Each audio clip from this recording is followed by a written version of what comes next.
ఒక చిన్న గ్రామంలో ఎండలు మండిపోతున్నాయి. పొలాల్లో పంటలు ఎండిపోయాయి. బావుల్లో నీళ్లు కూడా ఇంచుమించు అయిపోయాయి. ఆ గ్రామం చివరిలో మాత్రం ఒక పెద్ద మామిడి చెట్టు ఉండేది. ఆ చెట్టు కింద ప్రతిరోజు ఒక చిన్న అబ్బాయి కూర్చుండేవాడు.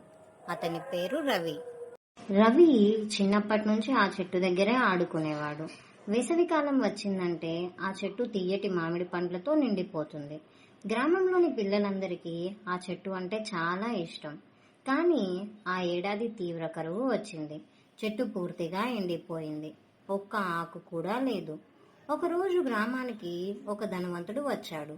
అతడు ఆ చెట్టుని చూస్తూ నవ్వుతూ అన్నాడు, ఈ చెట్టు ఇప్పుడు పనికిరాదు. దీన్ని నరికి అమ్మేస్తే మంచి డబ్బు వస్తుంది. కొంతమంది గ్రామస్తులు కూడా అంగీకరించారు. అప్పుడే రవి పరిగెత్తుకుంటూ వచ్చాడు. దయచేసి ఈ చెట్టును నరకొద్దు. వ్యాపారి నవ్వుతూ అన్నాడు, ఈ ఎండిపోయిన చెట్టు మీ గ్రామాన్ని కాపాడుతుందా? రవి కళ్ళల్లో నీళ్లు తిరిగాయి, కానీ ఏమీ మాట్లాడలేదు. మరుసటి రోజు తెల్లవారుజామున రవి 2 చిన్న కుండలతో దూరం నుంచి నీళ్లు తీసుకువచ్చాడు. ఒక కుండ ఇంటి కోసం, మరొకటి ఆ చెట్టు కోసం. ప్రతిరోజు ఎవరూ చూడకముందే ఆ చెట్టు వేర్లు దగ్గర నీళ్లు పోసేవాడు. గ్రామస్తులు నవ్వుతూ చెప్పేవారు, చచ్చిపోయిన చెట్టుకి నీళ్లు పోస్తారా అని. కానీ రవి మాత్రం నిశ్శబ్దంగా చెప్పాడు, ఇన్ని సంవత్సరాలు మనకు పంటను ఇచ్చింది. ఇప్పుడు దానికి మన సహాయం అవసరం. వారాలు గడిచాయి. ఒక ఉదయం ఆ చెట్టు కొమ్మలపైన చిన్న చిన్న పచ్చని ఆకులు కనిపించాయి. పిల్లలు ఆనందంతో అరిచారు.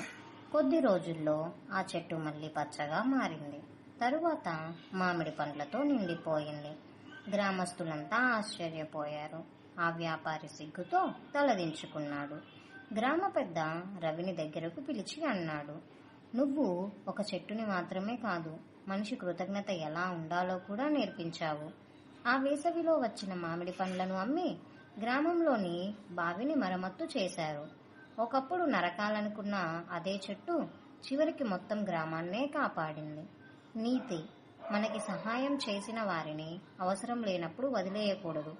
కృతజ్ఞత ఉన్న చోట జీవితం మళ్ళీ పుడుతుంది. ఇలాంటి మరెన్నో కథల కోసం మోరల్ మెన్ స్టోరీస్ను సబ్స్క్రైబ్ చేయండి. వీడియోని లైక్ చేయండి.